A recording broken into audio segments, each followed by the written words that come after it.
누가복음 7장에는 예수님께서 감탄하신 참으로 인간적이고 아름다운 믿음의 사람이 등장합니다.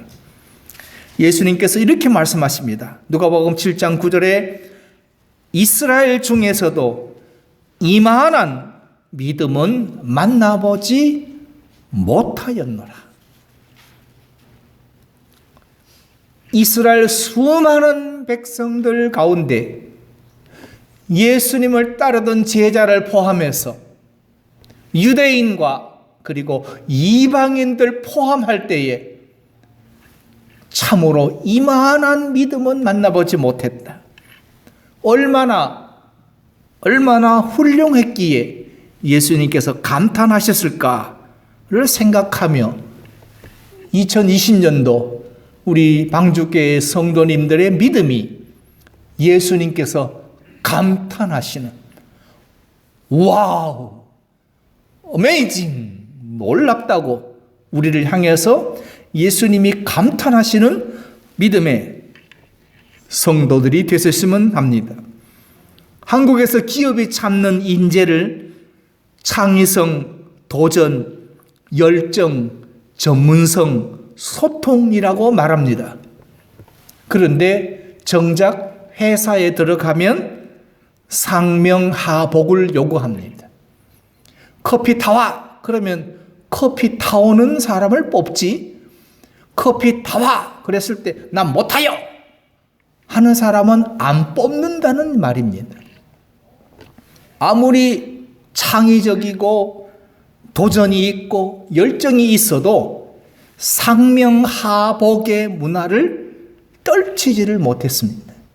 그런데 이곳 실리콘밸리에 있는 전기차 회사 테슬라라고 아시지요? 실리콘밸리 지역에 프리몬에 있는데요. 880 프리웨이를 타고 올라가다 보면 그 테슬라 회사가 아주 큰 회사가 있습니다. 이 회사가 찾는 인재는 좀 독특합니다.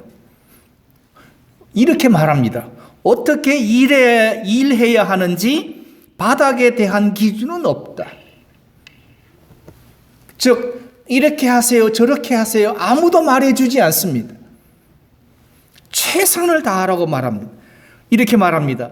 우리는 모든 팀원을 전적으로 신뢰하고 그에 따른 책임감도 부여합니다.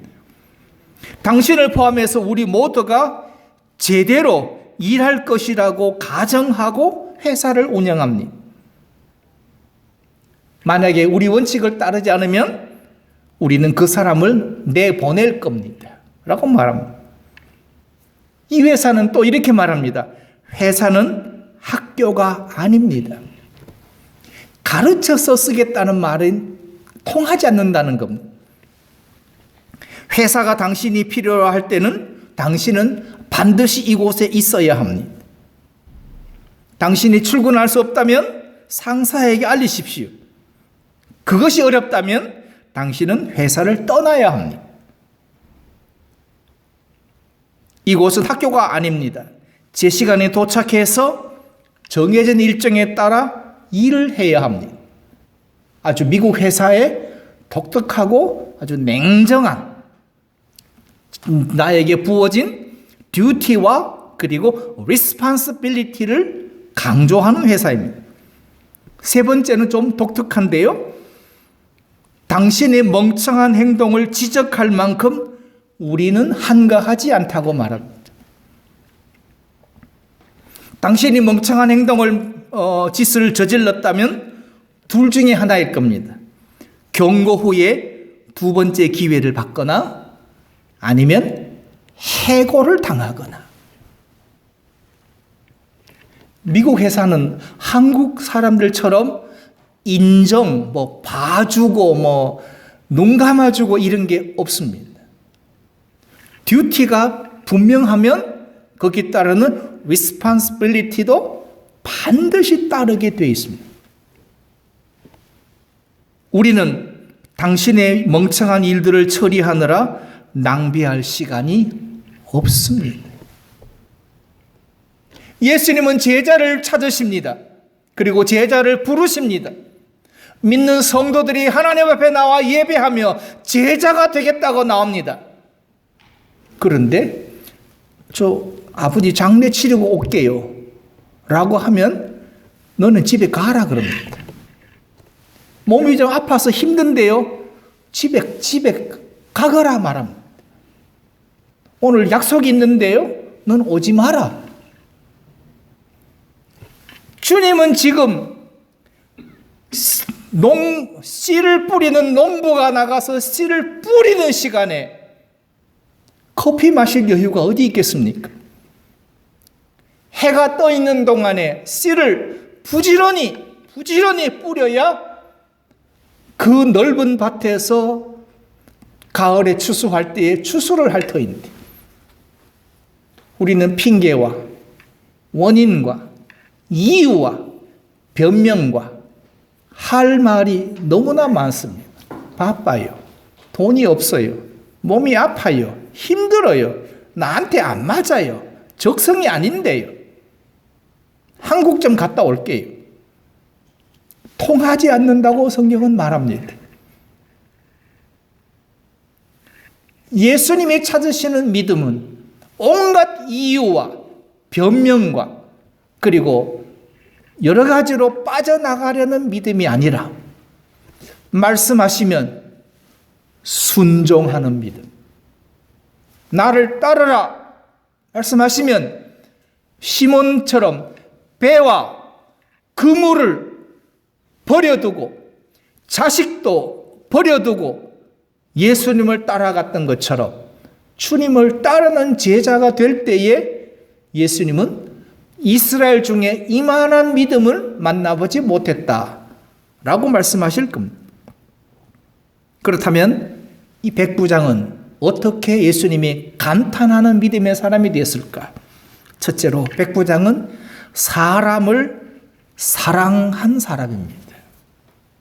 백부장은 로마의 군인입니다. 그리고 그가 사랑한 사람은 유대인, 하인입니다. 로마의 군인은 지배자입니다. 그리고 유대인은 지배를 받는 피지배 민족입니다. 이 세상에서 가장 소중한 것이 무엇입니까? 가장 소중한 것이 있다면 그것은 인간의 생명이고, 그리고 가장 필요한 것이 있다면 그것은 사람을 사랑하는 겁니다. 사람을 사랑하는 겁니다.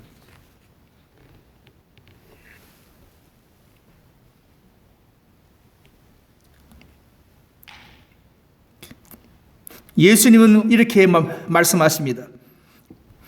사람이 만일 온 천하를 얻고도 제 목숨을 잃으면 무엇이 유익하리요?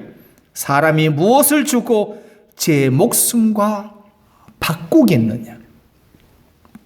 마태복음 16장 26절에서 말씀하십니다.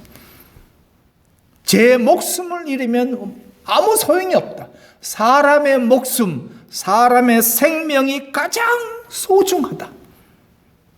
그렇다면 가장 필요한 것은 가장 소중한 생명을 가진 사람을 사랑하는 일입니다.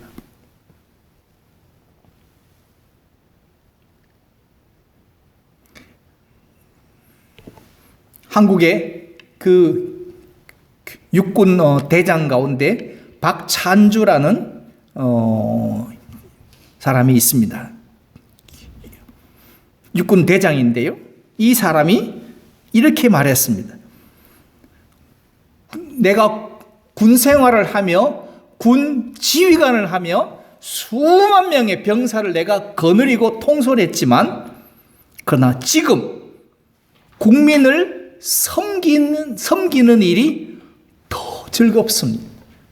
이분은 지금 국회의원 출마해서 시장 골목을 누비면서 사람을 만나고 인사하고 하러 다니면서 진정한 인생의 행복을, 높은 자리에서 육군 대장으로서의 지휘하는 것보다 시장 밑바닥에서 국민을 만나고 백성을 만나고 그들과 인사하고 그들과 교제하고 그들과 밥을 나눠 먹는 것이 가장 행복합니다. 더 즐겁습니다.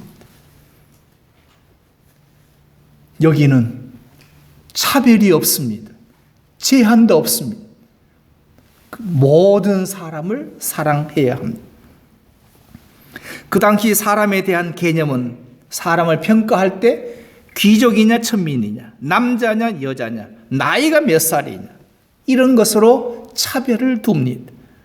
우리 한국 사회에서 많이 겪었습니다. 제가 대학을 졸업하고 교수님의 추천을 받아서 서울 미원이라는 회사에, 미원 아지노모도 만드는 회사, 서울 미원이라는 회사에 교수님 추천서부터 시작해서 모든 성적 증명서, 이력서 다 써가지고 대구에서 서울로 올라갔습니다. 그러니까 경상도 학생이 그 당시 서울 미원은 호남 회사입니다. 그 전라도 회사입니다. 그래서 교수님 추천을 받아서 서울 미원 회사에 이력서를 신입사원으로 들어가려고 다 서류 갖춰서 딱 올라가서 딱 내는데 읽어보지도 않고 서랍에 집어넣더라고요. 제 보는 앞에서. 쳐다보지도 않아요. 떡 봤더니 그냥 서랍에 집어넣는 겁니다. 나중에 알고 봤더니 그 호남 회사에서 경상도 직원을 절대로 안 쓴다는 거예요. 그러면 왜 교수님께 추천서를 그렇게 하라고 그렇게 했느냐 그랬더니 그거는 의례적으로 하는 거래요. 전국의 모든 대학이 하는 거래요. 우린 이렇게 차별을 받으면서 살았습니다. 오늘날에는 재산, 학벌 등등으로 사람의 신분을 결정합니다.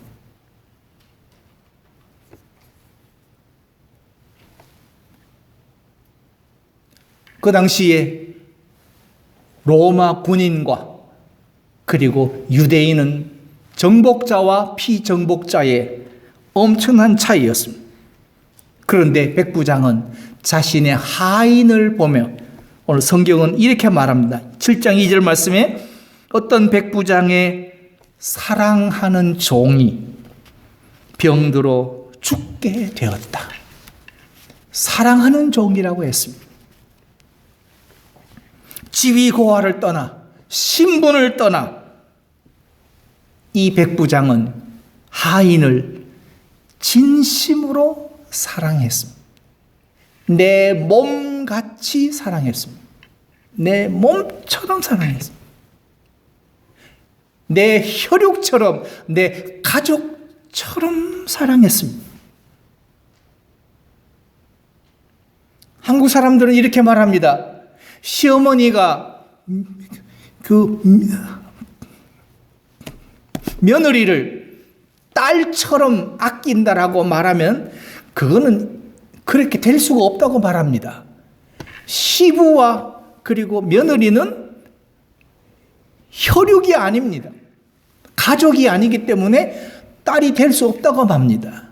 그러나 진정으로 사랑하면 시어머니는 며느리지만 딸로 받아들일 수 있고 며느리는 시어머니지만 어머니로 받아들일 수 있는 게 가능한 일 아니겠습니까? 그걸 누가 불가능하다고 하겠습니까? 이 백부장은 자신의 하인을 그저 허들의 일이나 하고 심부름이나 하는 하찮은 피지배 계급의 민족의 하인인데도 내 몸처럼 내 자식처럼 사랑했다면 그 사랑은 진짜 사랑입니다. 진실한 사랑. 그런데 이 사람에 대해서 유대인들의 장로들이 하는 말을 보십시오. 5절 말씀에 저가 우리 민족을 사랑하고 또한 우리를 위하여 회당까지 지었습니다. 알고 봤더니 이 백부장은 하인만 사랑한 것이 아니라 유대 민족을 사랑했다라고 말합니다. 저가 우리 민족을 사랑하고 또한 우리를 위하여 회당을 지었습니다. 이 얼마나 거룩한 사랑입니까? 차별을 생각하지 않고 누가 정복자냐 누가 피정복자냐를 딱 묻지 않고 사람으로서 사람을 사랑하고 사람으로서 생명을 소중하게 여길 줄 알고 병든 자를 불쌍히 여길 줄 알고 그리고 유대 민족을 사랑한 사람, 그가 로마 군대의 백부장이었습니다. 즉 하나님 안에서 사람을 보는 눈을 가진 사람입니다. 하나님 안에서 하나님의 아버지의 마음으로 사람을 보는 사람이 곧 백부장이었다는 말입니다. 그래서 사람의 생명을 살리는 것이 얼마나 소중한 일인가를 알았기에 그가 예수님의 소문을 듣고 유대인의 장로를 보내서, 예수님이 유대인이기 때문에 유대인의 장로를 보내서 종을 구원하여 주시기를 청하게 된 겁니다. 사람이 얼마나 소중한지를 아는 사람, 생명이 얼마나 고귀한지를 아는 사람, 병든 자에게 정말 필요한 게 뭔지를 아는 사람이기 때문에 예수님은 이만한 믿음을 이스라엘에서 만난 적이 없다라고 하셨습니다. 두 번째로, 이 백부장은 예수님께서 요청을 받아서 고쳐주려고 하니까 백부장은 친구들을 통해서 이렇게 말합니다. 주님, 더 이상 수고할 것이 없습니다. 나는 주님을 내 집에 모셔드릴 만한 자격이 없습니다. 그래서 제 자신 주님께로 나올 엄두도 못 내서 백부장과 친구들을 보낸 것인데 그저 종의 병이 나을지어다라고 말씀만 하시면 내 종이 나을 겁니다. 그러니까 말씀만 해 주십시오. 우리 집에 오시는 건 내가 감당치 못하겠습니다. 그러면서 이렇게 말합니다. 누가복음 7장 8절에서 나도 상관을 모시는 사람이고 내 밑에도 병사들이 있어서 내가 이 사람들로 가라 하면 가고 저 사람들로 오라 하면 옵니다. 또 내 종 또한 내 정도로 이것을 하라고 하면 합니다라고 말하면서 말씀이 명령이 되면 그 명령은 곧 실행됩니다 라는 것을 분명하고 정확하게 알고 있는 백부장이었습니다. 실제로 로마의 군대는 로마의 황제가 로마에서 명령을 하면 그 수많이 떨어진 유대 땅에서도 그 명령이 지켜지는 것이 로마의 군대입니다. 절대 복종하는 것이 로마의 군대입니다. 그래서 말씀 한마디면, 예수님의 말씀 한마디면 죽은 자도 살릴 수 있음을 이 백부장은 자신의 군대 경험을 통해서 명령하시면 낫습니다. 말씀하시면 살아납니다 하는 것을 믿었습니다.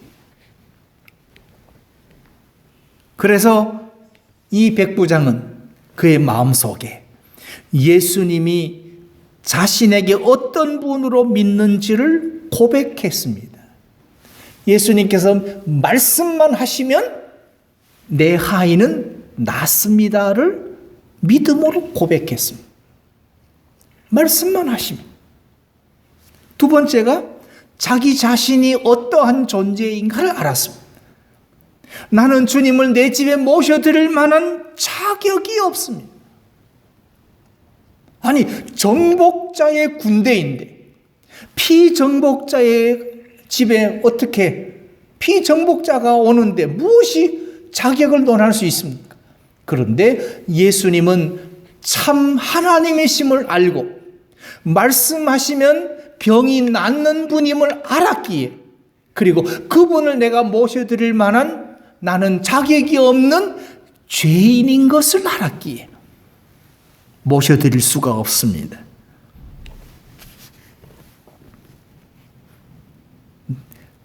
내 집에 들어오심을 나는 감당치 못하겠습니다. 주님께서 내게 찾아오셨을 때 여러분 같으면 어서 오십시오라고 하시겠습니까? 그렇지 않으면 주님이 찾아오시겠다고 노크를 하시는데, 아이고 주님, 제가 너무 더러운 죄인이라 내가 감당을 못하겠습니다 라고 말씀하시겠습니까? 우리 같으면 죄인이란 것은 다 덮어두고 허물도 감추고 추한 모습도 다 감춰놓고 문을 활짝 열어서 주님 어서 오십시오라고 하지 않겠습니까? 그런데 이 백부장은 그것보다 내가 얼마나 더럽고 추악한 죄인인지를, 내가 얼마나 부족하고 연약한 자인지를 자기 자신에 대한 정확한 평가를 알았다는 겁니다. 그래서 백부장을 알고 있는 장로들은 백부장은 대단한 사람입니다. 그러므로 그의 요청을 꼭 들어주십시오라고 했는데, 그러나 당사자인 백부장은 자기 자신을 스스로 평가하기를 나는 주님을 내 집에 모셔드릴 만한 자격이 없습니다. 유대인의 장로들은 아주 훌륭한 사람이라고 평가하고 있는 동안 그는 자기 자신은 나는 주님을 모셔드릴 만한 자격도 없고 나는 감당할 수도 없는 사람인 것을 분명히 알았던 사람입니다. 어느 날 기도하려고 손을 모았는데 주님 한마디를 하고 나서는 할 말을 잃었습니다. 기도할 건 산더미인데 주님 한마디 부르짖고는 그 다음에 내가 구해야 될 것을 알아야 하는데 구해야 할 것이 나오질 않습니다. 주님 외치고 나서부터는 내가 주님 앞에 십자가 앞에 이것조차도 내가 아랠 수 없는 부족하고 더럽고 추악한 자인 것을 내가 알고 나니 주님은 했는데 그 다음은 할 말을 잃어버리게 될 거예요. 그래서 주님만 반복하다가 주님 하다가 끝났습니다. 할 말이 없었습니다.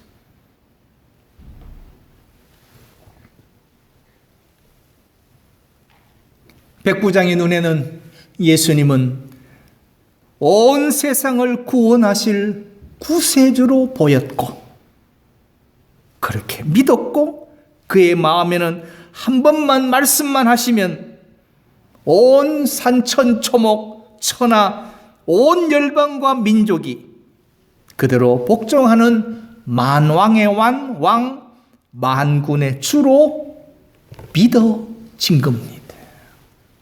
이방 군대의 백부장이 예수님을 만왕의 왕이요 만군의 주요 만유의 주로 믿은 겁니다.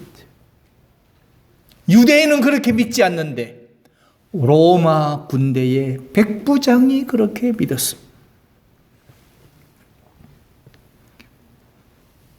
말씀 한마디면 죽은 자도 살릴 수 있는 치료자이시며 창조주로 믿었습니다.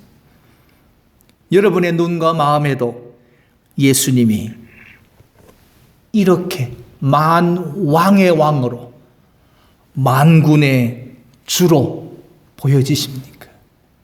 그렇게 믿어지십니까?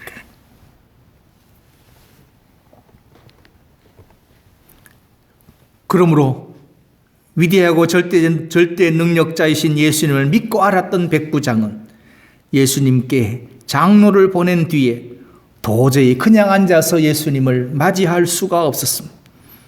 자신은 고개를 들고 감히 우러러뵐 수 없는 창조주, 만왕의 왕이신 로마 황제와는 견줄 수 없는 만왕의 왕이신 그분을 내가 집으로 모셔드리는 건 내가 감당할 수 없음을 그가 알았습니다.